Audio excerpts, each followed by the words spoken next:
This is 365 Sports, powered by Sikkim365.com. Welcome to the Triple Option. Here's your host, Paul Catalina. Welcome in alongside Pierre Noujaim. You look very relaxed today in your hoodie, trying to keep warm in you got snow still?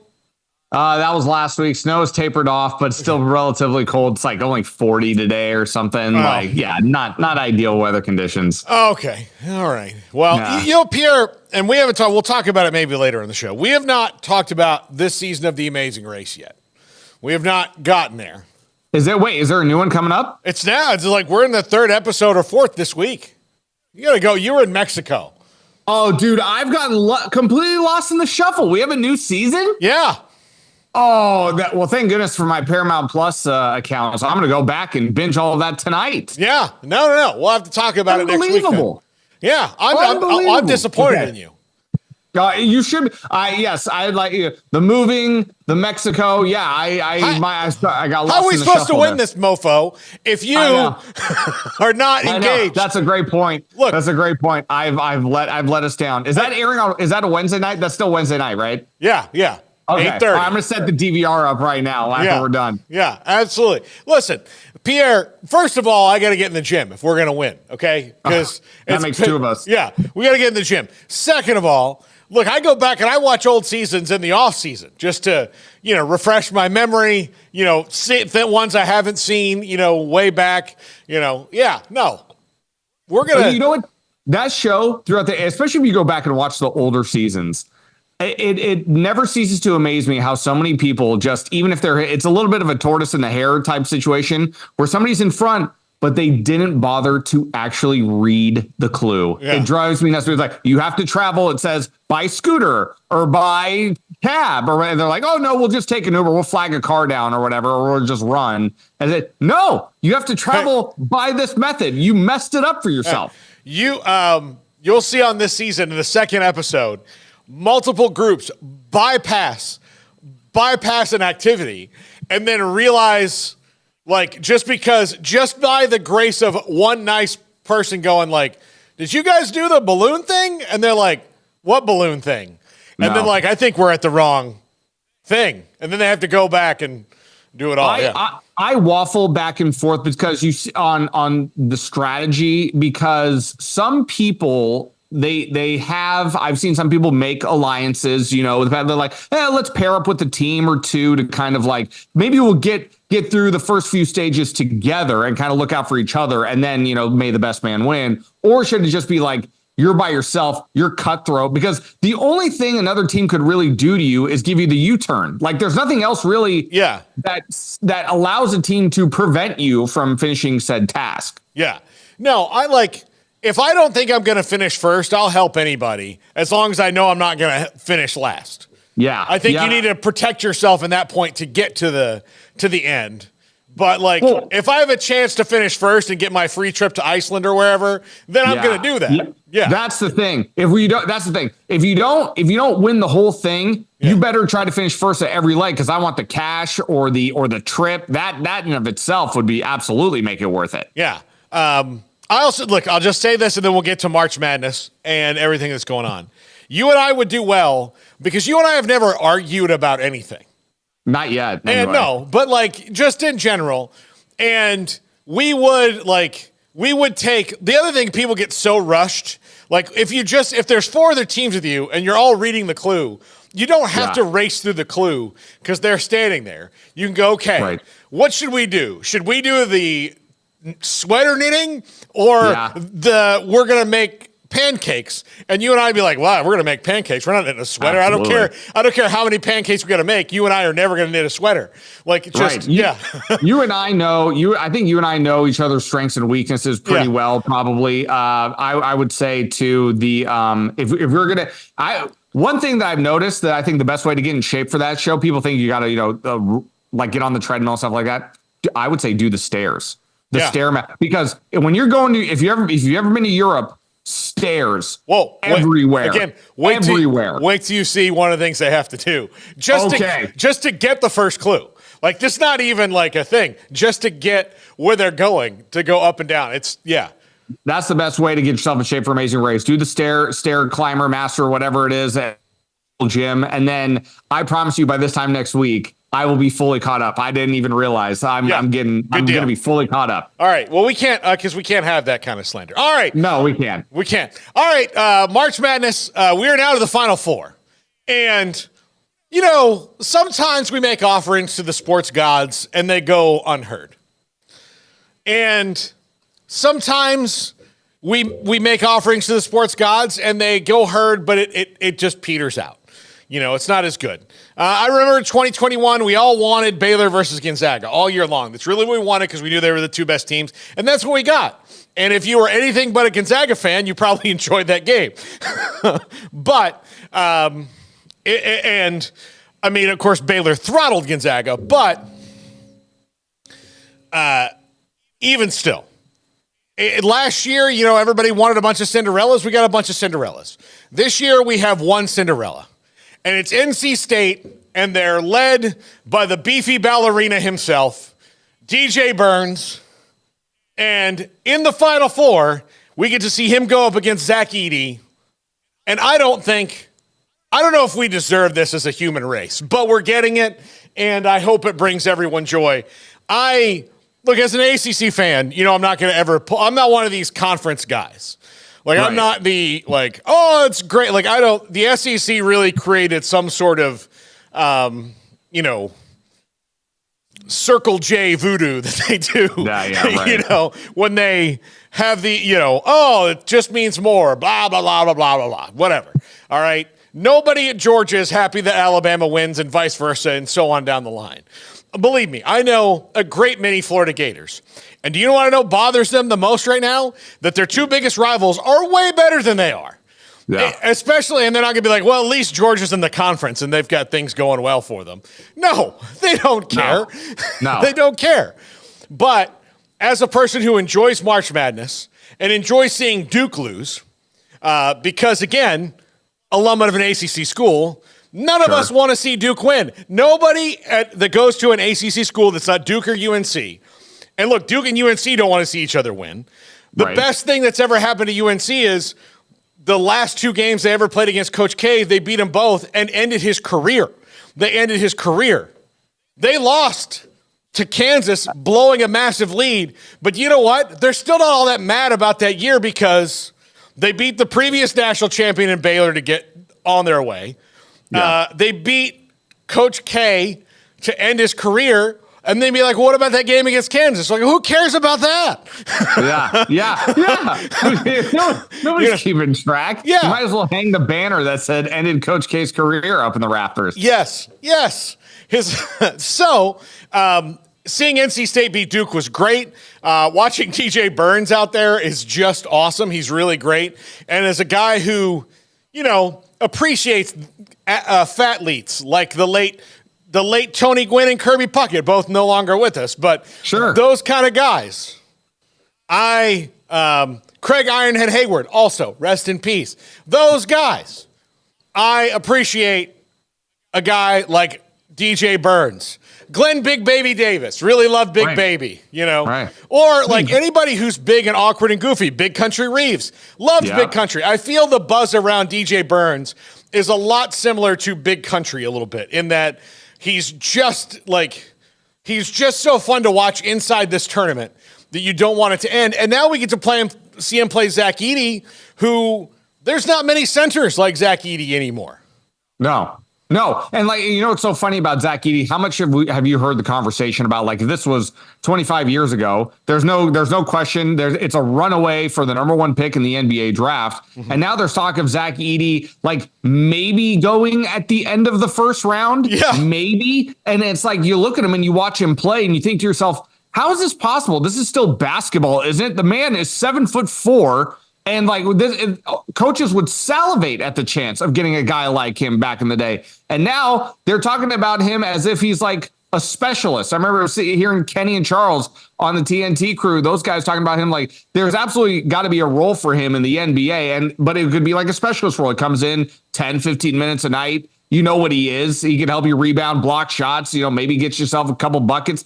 And I'm like, this guy's 7'4". Like, who's going to guard this guy? Well, besides maybe Rudy Gobert and Wemby. Yeah. And here's the difference between Wemby and Zach Edey is you watch Wemby and it doesn't make sense that he can move like he can move. What was the other night? He had 46 and 21 or whatever. And I don't know if this includes LeBron. This includes, any number one pick you want to throw out over the last 20 years. I have never, and I'm going to say this word on purpose, I have never been more terrified of an individual the way I am with Victor Wembanyama, with what he's going to turn into and how much of an unstoppable force he is going to be in this league for the next 20 years. Yeah, absolutely. So, I think there's got to be, a place for Zach Edey in the NBA. I think there's a place for DJ Burns, as athletic as he is. Look, he's going to get to the NBA and they're not going to let him keep that physique, but he's, look, there's probably a place for him in the NFL. If you want to, I would put him out just to block kicks. Right. Yeah. Yeah.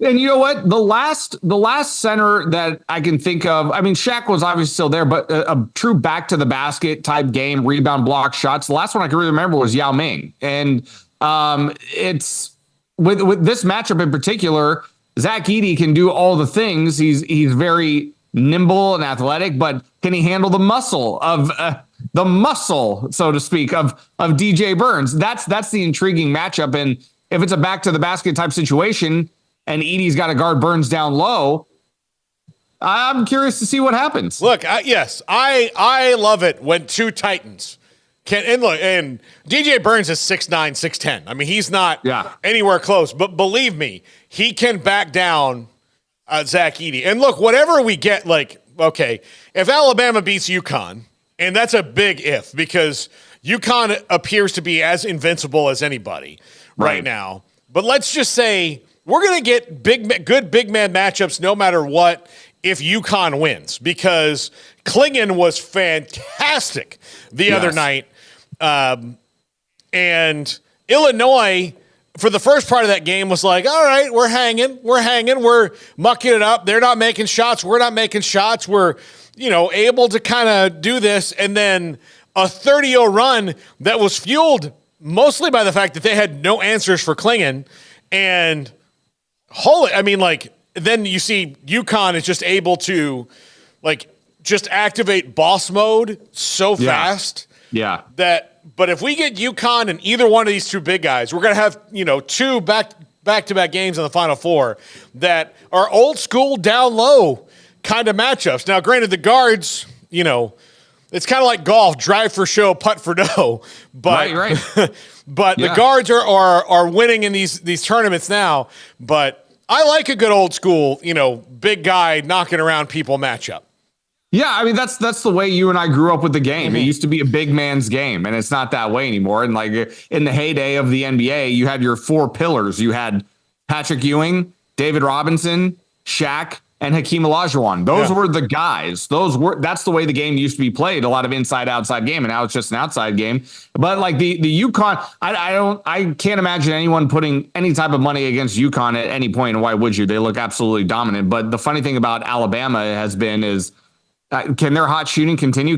Mark Sears was looking like Steph Curry out there the other night against Clemson. And that matchup was interesting to me because in each of the previous matchups that Clemson had played, Clemson looked like a lockdown defensive team. They held their three previous opponents, including Baylor, down under their season average. And I thought to myself, well, why couldn't they do it again? I actually thought I was looking at that matchup between Clemson and Alabama, and I felt that Clemson was going to win the game because they looked the defense, their defense, has beaten the better offense in each of the previous matchups. So why wouldn't I think that it wouldn't happen again? But Mark Sears was just on fire from outside, and there's just no stopping that. He hit one from in between the 3-point arc and half court one time. This game is done. If he's hitting them like this, there's no way. Yeah, no, absolutely. He hit 7 or 8 threes on the night. Yeah. Oh, yeah. So, he was fantastic. And so we got, we've got a good matchup. Alabama would probably have been more of the I think they got eaten up by their controversy last year when it came to Brandon Miller. Yeah, ultimately. Yeah. And look, I I'm not a person who's going to trash Nate Oates forever because of the way he reacted to that, but the way he reacted to it was wrong at first. And like, you know, like he kind of was like, look, we cleared this guy already. Like there's nothing there. And then you're like, well, there's something there. Like, you know, at the very least, Brandon Miller did a really, really, really dumb, ill-advised thing. And so to like be like, well, he's a victim of circumstance. Like, yeah, he kind of put himself in that spot. Like he's not guilty of this heinous crime, but he's not guilty of like not making it better. Like he was like, that was the thing. Like he could have maybe made this better and he didn't.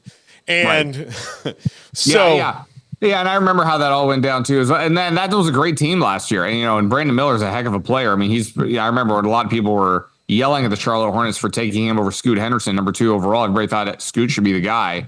But Brandon Miller has really come on in the second half of the NBA season. He was a terrific player. But the Alabama UConn game, for me, I think is probably the one I'm going to be paying. I shouldn't say paying more attention. Obviously, I'm going to watch both games, but it's the one I think I'm a little more excited for, I should say. Yeah, it's gonna be very telling just to see that. But they could have, and Nate Oates is gonna be, I think wherever he is, whether he stayed at Alabama for 20 years or somebody else goes and hires him, he's gonna be a regular in the Sweet 16, Elite 8, and competing for Final Fours. He's a really, really good coach, and you can tell that. I like his story. He was coaching high school basketball in Detroit like 15 years ago, and here he is in the Final Four. So yeah, he reacted to that wrong, but you know, it's good. I like that Danny Hurley, and this is kind of juxtaposed to Kim Mulkey this week.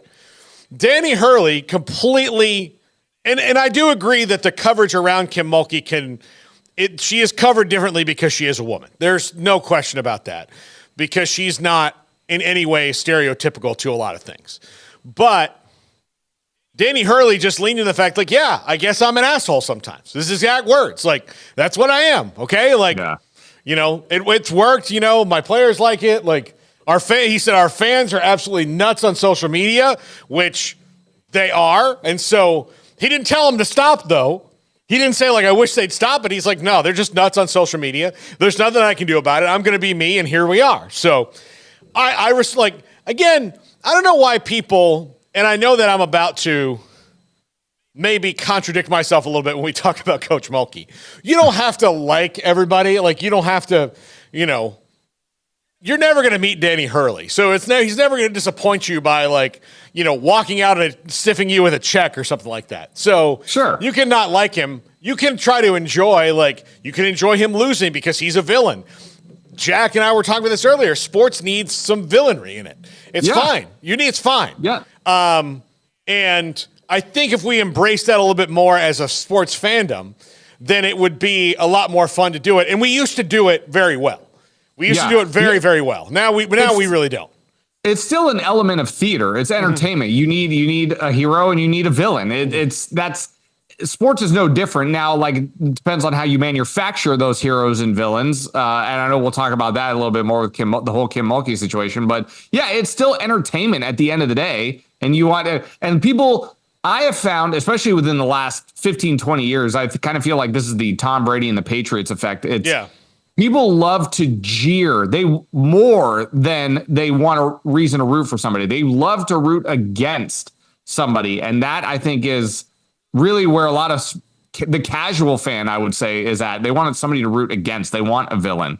And even though, like, I feel like everybody hates success these days, but I kind of like the fact that UConn is back there. I kind of like the fact that we might have a back-to-back winner. We don't really get to see those all that much anymore. When we were growing up, we saw that a lot in professional sports, but we don't see that a ton anymore outside of the Chiefs. But I kind of missed a little bit of the story of, like, man, those were great 2 or 3 or 4 years of those teams, like, whether they're called a dynasty or not, but it doesn't matter to me. But I mean, a solid 2, 3, 4 year run by a team, you don't really get a chance to see those too often anymore. No, you don't. So I appreciate all that's going on in this tournament. I think it's very good.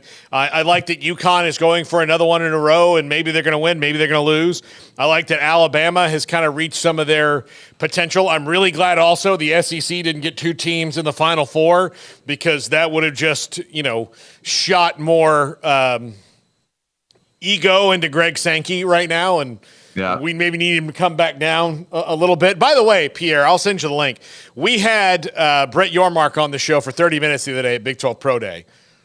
It was some really interesting stuff. Like really? Yeah. We absolutely. We'll probably dive into like as soon as we get it. We haven't because there's Easter this weekend. We need to chop up some little bits of it and like play it on the show today or tomorrow and kind of get into it because it was incredible. Like just kind of hearing from one of the horse's mouths like how things are done. In the commissioner world, but But yeah, I mean, like, you know, like you heard me wax rhapsodic about getting 2 big men again.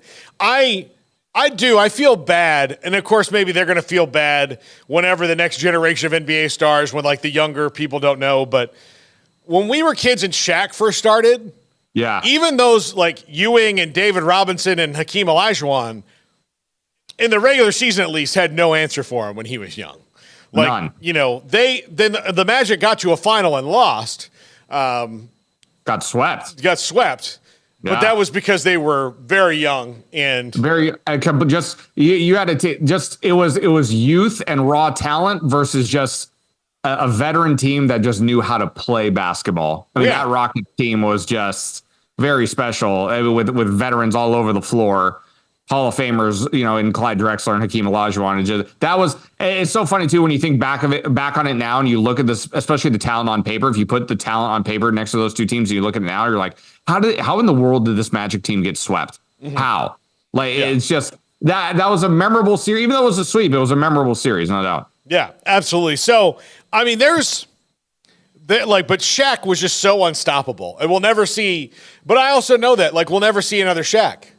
No, we're not going to see another one. Like, there's not because he's unique. Women's basketball knows they'll never see another Brittany Griner.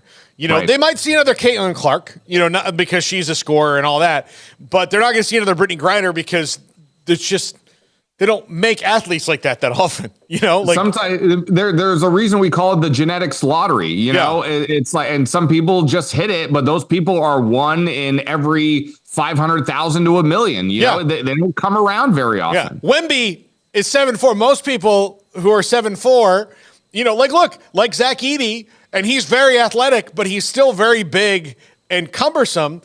Right. He runs like he's 6'5". I mean, it's just, you know, Wemby does. So it's a different thing, but I don't know. I like that we're going to have a big old school, like slobber knocker match, Purdue and NC State. And look, NC State hasn't been back to the Final Four. They were kind of the team that made the final. They made March Madness. Yes. They're the ones who, in Jim Bellano, they kind of made it what it is now in 1983. Definitely. That's what they did. And look, they have a chance. Here's the other thing that's so weird, because everybody thought Fly Slamma-Jamma was going to win that year. Everybody would, like, you know, because of Drexler and Olajuwon and everything that they had. And it was 12 years before those guys got to, 11, 12 years. Something like that. Yeah, before they got to actually get a ring for something. Those two. Ironically enough, it was, Drexler wasn't on that team when the Rockets beat the Knicks. But ironically enough, you know, because if I'm not mistaken, Patrick Ewing beat, like, those Georgetown teams beat Houston like the year prior, and then Hakeem gets him back in the finals. It's epic theater for me. And then Clyde was like, "Listen, Houston's not going to win titles without me. I got to go get one of these." Yeah. Obviously. I mean, like, no, I got to get on this. Like, this is what I'm doing. So what an underrated player he is. But I mean, he's just in Michael Jordan's shadow. But like, if anybody, kids, if you're watching at home, Clyde Drexler, look up Clyde Drexler. He was just an absolutely underappreciated player. Look, he was just a stud. If Michael Jordan never existed, like if he just never existed, if there's a world where Michael Jordan did not exist, where Michael Jordan became like an accountant, didn't like his, you know, his doppelganger, and his ruthless attitude continues into the accounting world, where he's just cutthroat and wants to put other accountants out of business. Yeah, like if he had been that, there's a lot of guys that, like, the GOAT discussion would be a lot more muddled until you get to Kobe and LeBron, right? No doubt. Like the greatest player of that era, because there were a lot of guys who were just like a shade under him. You know, Drexler and Miller and those guys that were like a shade under him. And a lot, like, most of them, he just kept them from being in that conversation because he was him. But no doubt. But look, NC State could beat a number 1 seed in Purdue. And then if they play UConn, they would do it again. They would repeat history in basically beating the team. So, look, I'm not, again, not a guy who is pro-conference or anything. I'm pro-story. As a person in this business who has to talk about these things every day, I just want, like, the best story. So I don't really care what happens in these games. I don't have a dog in this hunt, but man, NC State doing it as 11th seed and repeating history. And granted, they weren't an 11th seed in 1983, but they still pulled the upset. That would. I think they were an 8th seed. They were an 8th seed. They were an 8th seed. Yeah. So I mean, it wasn't too far off. And like, I think that's sometimes that's the most fun way to watch an event like the Final Four when you don't have a dog in the fight. It's just, hey, sit back, relax, enjoy the basketball. I will say, even though I grew up on the West Coast, I wasn't pro conference or anything, but boy, do I miss those old Big East tournaments. The Big East when UConn was in the Big East with Syracuse and Georgetown and St. John. That was the conference tournament every year for me growing up. And I just want to say, I miss you, Big East. I miss you a lot the way it used to be. Yeah, they're trying to get it back there. They're trying to get it back there. But we'll see. If St. John's and Georgetown can get back, then we've got it. I mean, of course, UConn's there right now. And the Big East was really good this year. I mean, they got, the Big East tournament from even, 10, 15 years ago when it was still intact. And you saw that UConn Syracuse game go to double overtime. Kemba Walker was there. Even before that, Ray Allen, when he was on UConn, Rip Hamilton, when he was on those Big East tournaments back in the day were phenomenal. That was phenomenal basketball. Yeah, absolutely. When we come back, let's revisit the Kim Mulkey conversation because the story has dropped. And then another story dropped that she now exists in this really strange place in the discussion of where she's a hero and a villain, depending on what you're talking about. Right. And none of her approach to any of this has made sense to me. And I do think it is like in the national discussion of how these things should be covered.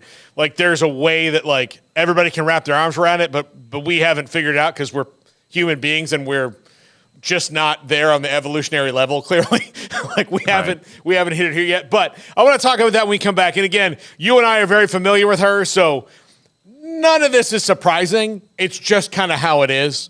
So we'll talk about that next. This is the Triple Option on 365 Sports. If your business is like most, you need things done quickly. But if you're still tying your critical applications together on multiple shared public networks, you've probably been feeling the slowdown. And that's no good for business. A private UPN fiber network can get you and your business moving at the speed of light. Whatever you need, we can build it. Internet, Metro Ethernet, Waves, dark fiber. We deliver custom private networks and are focused on business customers only.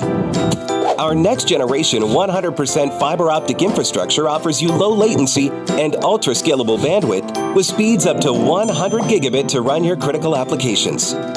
Your connection won't be limiting your performance anymore. It's diverse and scalable, so it can grow and change as your business grows and changes. And with a secure carrier-grade private network, you'll have all the reliability you need. Contact UPN today to learn more. Fast just got faster. This is 365 Sports, powered by Sikkim365.com. Welcome to the Triple Option. Here's your host, Paul Catalina.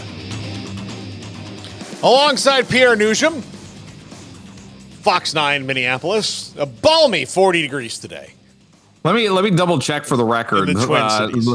I always want to get the record straight on what it is. Let's see how 43. Okay, I was close. 43. It's almost short season. Give me 2 more degrees and you'll see people running around here in shorts. Yeah, I don't know. I will come back up there and visit you again because I really want to go to a Twins game at Target Field. Oh, yeah. Great park. Yeah, I've not been to that's not one of the ones I haven't been to. So we'll come up there and visit you again, but it will be during baseball season. And the latter part, like the middle part of baseball season. The part of baseball season where there's not going to be like, oh man, you should have come on April 10th. So I would say, what was it? Not last year, but the year prior, on June 1st, I want to say it was June 1st or June 2nd, I still wore a light jacket, which is, to me, I probably could have not, but I would have been a little chilly. But to me, a light jacket at a baseball game on June 1st is just, there's something gross about that. And I'm just disgusted with the fact that I had to even put a jacket on June 1st. Yeah, absolutely. So, Pierre, we talked about it last week when it was coming out, the Mulkey article that came out in the Washington Post. I tweeted yesterday after I read it. In no way was it a hit piece. It was really well done by Kent Babb. It was really, it was a biographical piece. That's what it was. It was never meant to be any kind of, and you can tell by reading it, this was never meant to be any kind of bomb-dropping thing about Kim Mulkey. It was just, and look, that's the kind of, you go back and look what Kent Babb writes, most of the time, the hit piece, quote unquote, that Kim called, that he wrote about Brian Kelly, wasn't really even about Brian Kelly. It was about, in a place like Baton Rouge, in a state like Louisiana, and a state like Louisiana, also, Garrett, you know this, is always coming up against budget shortfalls all over the place for things. When the highest paid state employee is a football coach, there do need to be some questions asked about that. I'm not saying Brian Kelly hasn't earned a $100 million contract. The dude has done nothing but win, and the market bears the market bears. But it does, like, and I don't think Kent Babb was saying that Brian Kelly shouldn't earn $100 million. He's just saying that, hey, maybe get some of this other stuff in line too, if you do in fact have money to spend on it. I think that's the point of those things, right? Yeah, it's priorities. People need to get the priorities in order in general across the board. Yeah. So because when you say like, hey, this school needs a new bathrooms or this is that, and you don't have money, it's got to come from the state. And you're like, well, this guy's making a bunch of money, so you guys have the money. I know you have the money, so why are you telling us no? Like, it's not about taking away from Brian Kelly. It's just about transparency in the government. That's what I think it's about, is where if when you hear, hey, we can't, clean up the water because the budget's not there for it, and you're like, well, I mean, it's there for you to win football games, so it's there for the water too. Like, let's not lie about it. Like, we know because we know that Brian Kelly's not working for Louisiana Private University. He's working for Louisiana State University. It's in the name. That's it. That's what that column was about. And this one was a very thoughtful biographical look at Kim Mulkey and how complicated a person that she is, because she's a very complicated individual. No one who knows her would say, like, Kim is low maintenance or like this is a person who does, it's not how it is. The most ridiculous thing I said after I tweeted what I tweeted was, I said it was not a hit piece. And the way that Kim handled it raises to me more questions is that if this is what you were afraid about coming out, or if you were afraid about something else coming out and that's why you reacted the way you did. To quote the Bard, which you will not hear on any of their sportscasts today, "Me think the lady doth protest too much." But, and that's what it is. And look, I'm not saying there's something there. I'm just saying that I know how journalists work. And if I, a week out of a column coming out, like threaten to sue when I don't even know what's in it, then I'm going to start looking at you differently because I'm like, well, what did you think I was going to say? What did you think I was going to say? In this column, or what you think was going to be said. So now I'm going to watch you a little bit closer because you made this into a bigger deal than it clearly was. And you either did that because that was your reflex action, or you did it because you were genuinely scared about something worse than was in here coming out, of which I don't know. I mean, that's just how journalists think. So, because they would say, like, what did you think was going to come in it? Because somebody asked her yesterday, or the day before yesterday, did you read the article? And she's like, no, that's why I got lawyers. Like, all right, well, there's nothing in there they can sue about. But someone tweeted at me and said, well, no, she scared the Washington Post into taking out anything that wasn't false. It's like, no. The Washington Post maybe didn't put a couple things in there because they didn't have her comment on it, because they needed that for context. But she didn't scare them out of it. She just it wasn't allowed to be, they couldn't put it in there because they didn't have her comment. Again, I'm going to give, because people don't know history anymore, I'm going to give you a history lesson on the Washington Post. I'll go in reverse. The current owner is Jeff Bezos, one of the richest human beings who's ever human being. Correct. It's going to be hard to tell. Like when he dies, look, he got divorced and had to give half of his estate to his ex-wife. She's giving a ton of it away, and he's still one of the wealthiest people on earth and getting wealthier. Like a divorce for infidelity, mind you, didn't even hurt him. Yeah. Oh yeah. He could have wives and sister wives, divorce them all. It wouldn't hurt him. He'd be fine. So again, a basketball coach is the least scary thing that Jeff Bezos has to deal with. He's trying to fight unionization right now. That's what he's thinking about. That's what he's thinking about. Also, the Washington Post took down Nixon. There's 50 years and more of an institution that is not afraid to print things and knows how to get things out in the print, in which they're not 100% this. They've been sued and they've probably lost, but they're pretty good at not getting sued because they follow certain things because they know how not to. So no, Kim didn't scare them into not printing anything. Not a word of it. And again, if you're going to defame a basketball coach, and if they had, most of this is probably a 6-figure out-of-court settlement. Again, the owner of the paper literally cries tears of money. Like when he cries, a quarter falls out of his damn eye. All right? That's how wealthy he is. He's not worried about any basketball coach. Not one. Phil Jackson could threaten to sue him. Doesn't care. Does not matter. Red Auerbach could come up out of his grave, walking dead his way to Seattle, and threaten Jeff Bezos, and he'd be like, look, I've got zombies everywhere, man. You think I don't have zombies? I'm ahead of the zombie market. So there's blank you money, and then there's Jeff Bezos.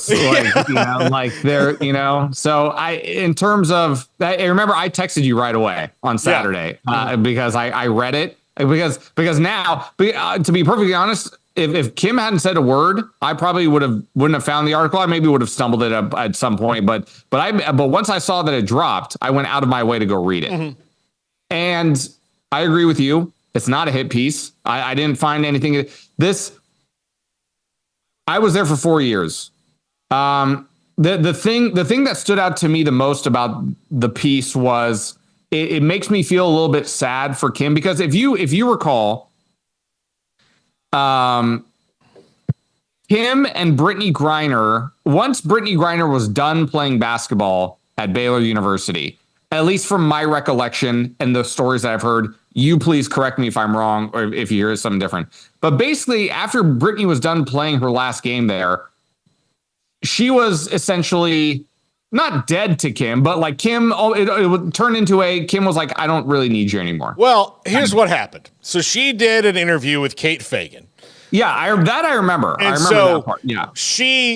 I'm even remembering back to the interview, thinking this doesn't paint Kim in the best light, but also probably needs more of an open mind from everybody in that being an LGBTQ kid at a Baptist institution, it's got to be at best a strange experience, because you've got a handbook that tells you that you're a sinner already, that the university makes, so that's hard. It's hard, and so I'm not trying to take a side here. I'm just saying that just from Brittany's perspective, she was treated very, very well here. She said as much when she came back a few weeks ago to get her jersey retired. But also, that doesn't mean that she still didn't have struggles, didn't deal with things, and it was complex. Well, Kim just couldn't take the blowback from people who didn't know and got mad, and she and Brittany haven't really spoken since. And that's something that Kim, if you had commented on the column, would have been able to provide context to, but I don't think she wants to feed the fire. And I will say this, one of the things I agree with Kim Mulkey is not homophobic. You can't do what she does, for years and years and years and be a homophobe. You just can't do it, especially now. in women's basketball. Now, you can have different views of it and have to like maybe rein them in more than you have in the past because times can and always do change, but she's not like, it's not the thing. She may approach it differently than most would now, but again, like what I think the issue is that Kim is complex. She is a dictator of a coach. Nobody disputes that. Kim doesn't even really dispute that, although she may not like the word dictator. She might not like that. Now, on the other side of this coin, Ben Bolch, who we've had on the show a bunch of times, was a very good reporter that covers UCLA, wrote about the kind of good versus evil nature of UCLA versus LSU. And he used the term dirty debutantes to describe LSU. That was not appropriate. That was not something he should have done. Now, LSU could have made this go away a little bit faster. If I were Angel Reese, I'd be like, print me up some dirty debutante shirts, Nike, and we'll do an NIL deal and lean into it. But again, I understand not wanting to lean into that at all. You don't want to be called that. Ben Bolch you're going to make mistakes, and he made one. Clearly, the LA Times made one editorially and letting that get through because he could have written that. And you write with emotion. Like the reason he's good is because he can write with emotion. He writes with feeling. But somebody has to catch that and go, this is probably not the best way to describe this. Now, if you want to describe a more of a player's coach and a more likable coach at UCLA compared to Kim Mulkey, that's a fair comparison. But bringing the players into it was unnecessary. So I do agree with Kim in that like the players didn't need to be brought into this. Whenever you think about Angel Reese and the players on that team, leave them out of it. Like this is coach v coach here, and that should have been more of the focus of the piece, not these girls are better than this girls, because then that feeds into a whole nother discussion about misogyny and all these other things that you don't really have to deal with in the male side of sports. So he messed up. I don't think it's not going to prevent me from ever having on the show again to talk about, UCLA football or basketball or anything else. It's just everybody missteps. His misstep wound up again, being at the absolute worst time to criticize Kim Mulkey because, she has the full armory out. Yeah. Yeah. There's a lot to unpack here. For me, I did read the LA Times piece. I thought, actually it was funny. What I did first was I watched Kim's reaction to the speech or to the LA Times piece first. And then I went and sought it out. And then I Googled dirty debutantes as Kim told me at work. And I was like, oh, well, I guess I got to clear my history now. Thanks, Kim. Yeah. But I did go read the piece. I'm with you. I thought more so of the dirty debutantes line. Was unnecessary. We just talked about it in the previous segment. Even though sports is sports, there's some element of theater to it. And you need a hero and you need a villain. And he called it good versus evil. And I thought that was extremely inappropriate. What is evil? What is evil about it? What is evil about LSU? What is because Paul, at the risk of I don't know what, I'm just going to get right to the heart of it. We know why. We know why she was called evil, because within the last couple of years, the story, the Kate Fagan story has been resurfaced and it's been exacerbated because Brittany was locked up for unjustifiably so in Russia. And that brought up the conversation and the story all over again because Kim wouldn't comment on the situation between Brittany, what was happening with Brittany. And that added more a fan to the fire. And we live in a day and age now where identity politics is everything. Mm-hmm. And Kim Mulkey now is viewed as not just by the general public, but by people like Ben, that say this is a good versus evil situation because they view her as an intolerant Southern bigot who, is not, quote unquote, getting with the times today. And if you're not getting with the times today, and if you're not lining up like a good little soldier, you are against us, and we will do everything we can to paint you in a bad light. That is what this is about. Yeah. Okay. That is what this is about. That doesn't mean that Kim is right and justified in everything she says, because Kim likes to try to be a puppet master and try to get. Ben wrote something in the article that I completely agreed with. There is a narrative, or I'm sorry, it's not Ben. Jameel Hill tweeted something. I sent it to you. She said something about Kim in terms of you only want the narrative when you agree with the narrative. The moment the narrative goes away from what you personally believe and your own personal bias, then it's everybody's out to get me. You're wrong. I'm going to sue you. That's a complete overreaction to what is going on here with Kim. I don't have a problem with Kim. I enjoyed my time covering her when I was there at Baylor. I don't believe, even though I said what I just said, I don't personally believe there's some kind of witch hunt against her. However, I do think that she is painted as a villain because of the Kate Fagan story from 10 years ago. Like I said, resurfacing now with the whole situation with Brittany Griner, and so much of the public and the media view Kim Mulkey as a intolerant of homosexuals, intolerant of gay people, intolerant of LGBTQ, and that Southern accent. A lot of people in the media, when they hear a Southern accent, they're automatically going to think you're dumb. You're dumb. You're redneck. You don't know anything. You don't know any better. You're not with the times. A lot of people have that bias. Talk about bias against other people. There's a bias against, people with Southern accents in the media. I'm here to tell you that there is. Oh yeah. So, look, yeah. I mean, I'm with you. I'm not here to I'm not necessarily taking a side or the other, but there's a truth here that is not being spoken about how she is perceived and how she's being written about. She's done a lot of things. She's brought a lot of things on herself. I'm not here to defend Kim in that manner. She's brought a lot of things on herself. However, it was written good versus evil because there's an element of that socioeconomic or societal conversation that is involved in this conversation as a whole. Well, look, and the thing is that people in California think people over here are we're the problem. We think they're the problem. Like it's there, and really none of that's the case. Like in the masses, like it's the extremes pushing this. And look, I'll tell you, Kim Mulkey is not a prejudiced person in the classic sense of this group of people or that group of people or these people are doing this. Kim Mulkey is only prejudiced against people that she believes have wronged her. Yeah. That's her thing.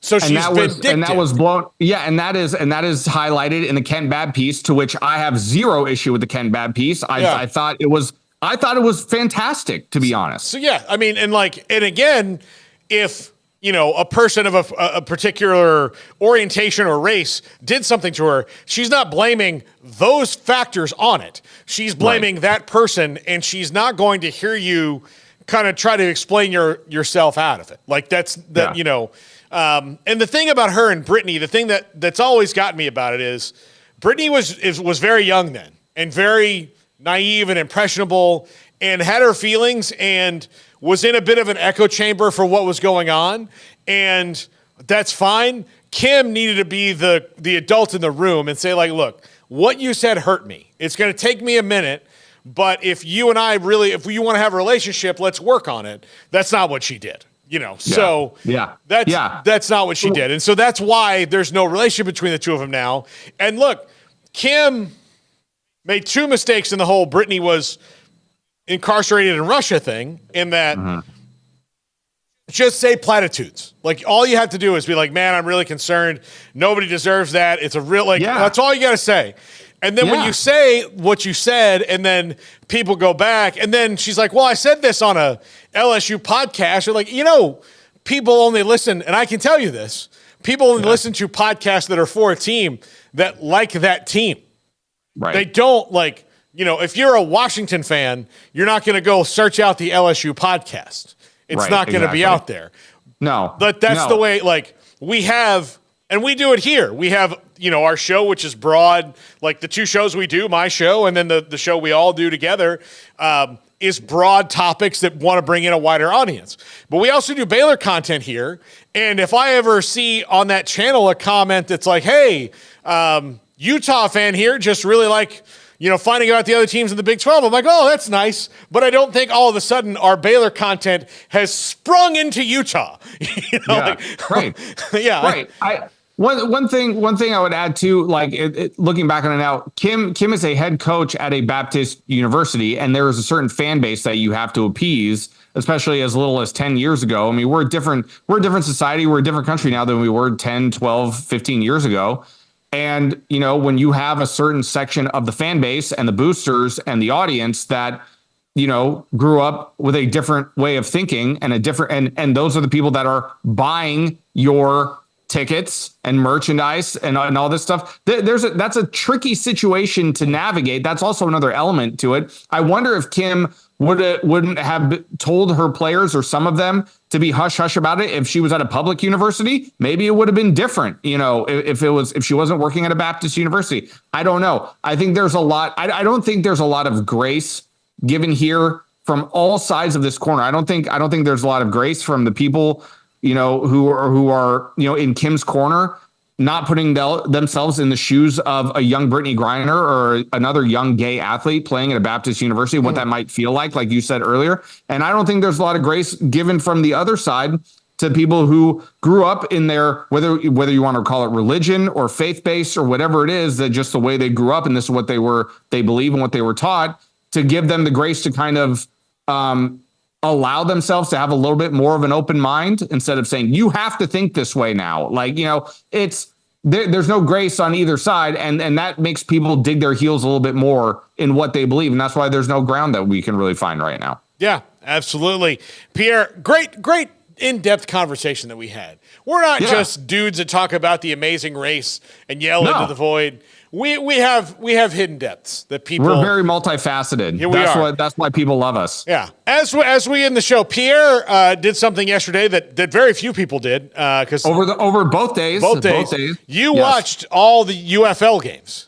I watched every single second of every game of every UFL game. I'm gonna tell you right now, the San Antonio Brahmas, your San Antonio Brahmas, really surprised me. I mean, they're like AJ Smith, their offensive coordinator. Wade Phillips is the head coach down in San Antonio. AJ Smith, their offensive coordinator, they were talking about it on the broadcast the entire time, saying he had plays called Tua, Waddle. They really studied the Miami Dolphins, which I appreciate very much, but there was a lot of pre-snap motion. There was a lot of explosive plays. Anthony McFarland in the backfield was sensational. So I think San Antonio, if I'm taking anything away from I'm taking two things away from the UFL for opening weekend.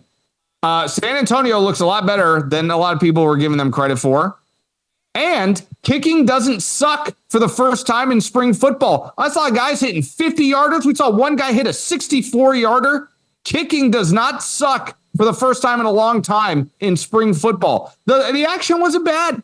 I'm not going to lie. The action wasn't bad for week one. Yeah, no, it wasn't. All right, so this is going to be a regular segment, is Pierre's UFL recap. And look, here I'm all for spring football making it, mostly because I do think it creates, even though it's small opportunity for guys who are under the radar a little bit, and they just need to play. They need to, you made it look, the way especially coaching works, you have guys that have been through they play 6 years of college ball. They're in 6 different systems, and they just need to play.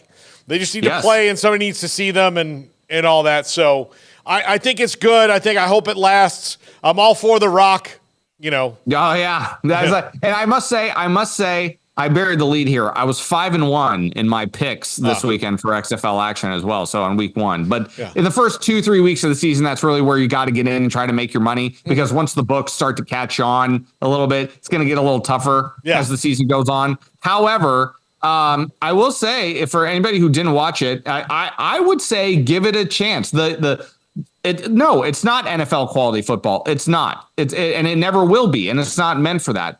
However, I will say the product wasn't bad. I watched all 4 games. The Michigan-St. Louis game was a bit of a grind, and Houston got a little turnover happy in their game yesterday afternoon, but the product's not bad. I would give it a shot. Yeah, absolutely. So, Pierre, and I know that you appreciate this because you are a fan of gambling. We have a new sponsor on 365 Sports, fundedsportstrader.com. And I had another conference call with them on Friday. And so we're going to do some gambling related stuff where they're going to take the novices that we are. Because we're not like here in this building. I'm not talking about you. Here in this building, we are not what you would call sports betting experts. And if we are to grow as a sports entity, we need to increase our knowledge, right? So they're going to help us out with that. But what fundedsportstrader.com is you go in, you pay a sign-up fee, and you go through 3 different levels of picking games and these things. And then if you get through the third level, you will become like the VC that backs the thing will then take your picks and sell them to the books, and then you will become a capper. Really? Yes. Wow. That's an interesting twist on it. I've never heard of it that way. Look, it's a new thing. It's not and again, it's kind of like getting to the majors, right? Like not everybody's going to get there. They have like a 10 to 12% people who get all through 3 levels.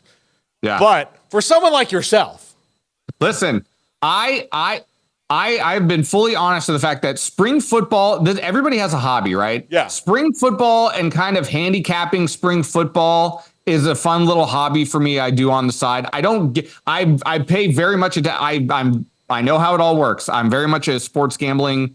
I wouldn't even say enthusiast because I don't like to gamble so much on sports as people might think because it's already stressful enough for me. I don't need the added stress.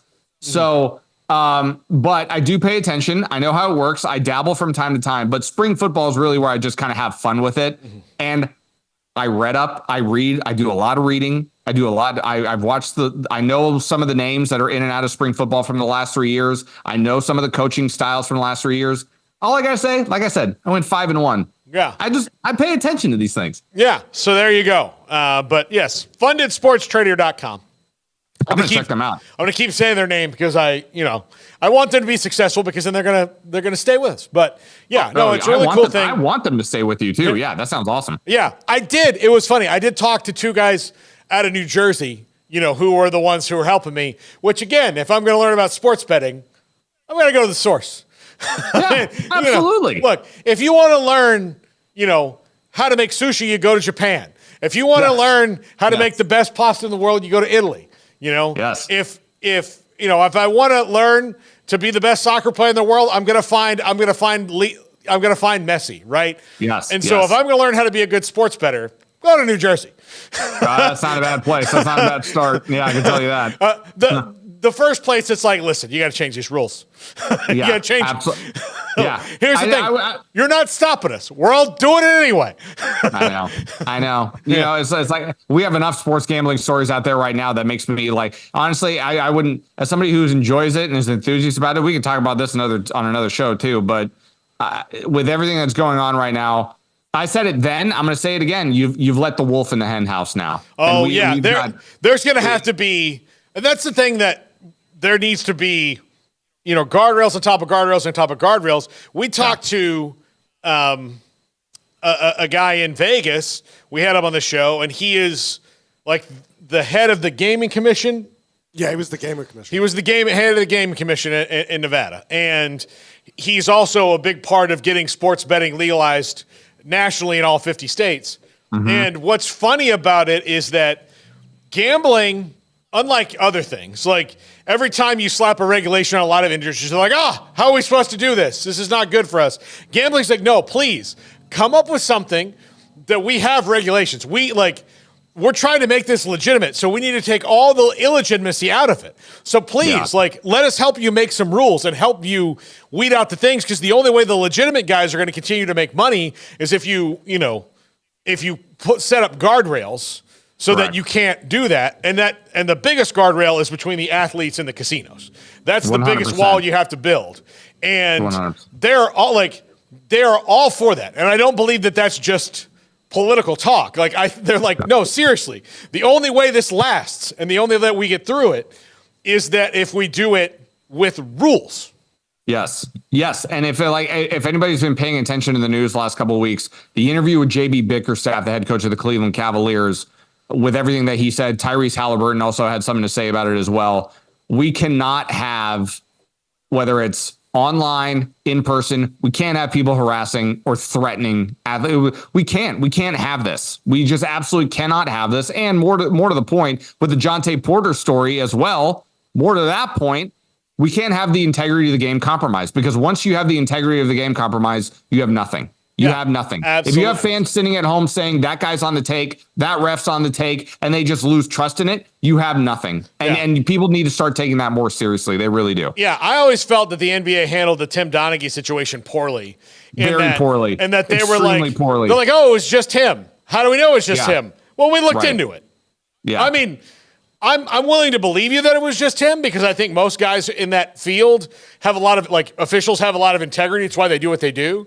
But the fact is, like, again, sunlight's the best disinfectant. You need to tell us why that Timmy Donaghy was the only one who was doing it, just so that we know that, man, you really did a thorough cleaning here. David Stern did a lot of great things for the league, things for the league, but he handled that situation like a mafia mob boss. And if you watch the documentary on it, boy, oh boy, I tell you, the feds sounded like they were right on the doorstep of cracking something big in that situation. And somehow, some way, David Stern made it go away. Yeah. And then, like, where there's smoke, there's fire. There's always is. Absolutely. Pierre, we'll see you next week.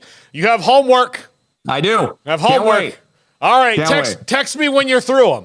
I'm curious. You got it. All right. Talk to you next week, buddy. That's Pierre Noujaim, Fox 9 Minneapolis. Today on the show, Rob Dowster. We'll talk to Nikki Collin about playing on a non-regulation court. That was ridiculous. That's ridiculous. It's like, I mean, how dumb of a thing. And it always happens to the women's sport. It's always, every year. The NCAA is going to come up and be like, no, we care just as much. Oh, do you? Do you now? Yeah, really. Yeah, you had your little COVID weight room fiasco. And now, like, nobody's measuring the three-point line? So stupid, dude. Are you kidding me? And here's what it's worse. Most people would think that the shorter three-point line would help you, but that's not the case because your muscle memory, you need the regular one. Yep. Because otherwise you're like, chuck it up. You're like, man, I was right here. I shoot about 50% from over here. And like, it's hitting the backboard every time. I don't know what's going on. Well, you're a foot closer. That's why. And no one knew about it. We'll talk to Nikki Collin about their season, which was great. And the way they ended, it appears that they are on the up. Also, the one thing Baylor's mad about is that Kent Babb said Baylor left to wither and die. I don't think that was a shot at Nikki Collin so much. It was a comparison of Kim left it without any kind of regard. Yeah. Like her childhood home. Like, that's the deal. It wasn't about Baylor. But look, if it works as the chip on your shoulder for next year, do it. Go ahead and do it. Use whatever you need. Sports chips on your shoulder don't have to be valid. You just have to believe them. As George Costanza, it's and not George a lie. Costanza, yeah. If you believe it, yes. All right, that's going to do it for us. This is 365 Sports. If your business is like most, you need things done quickly. But if you're still tying your critical applications together on multiple shared public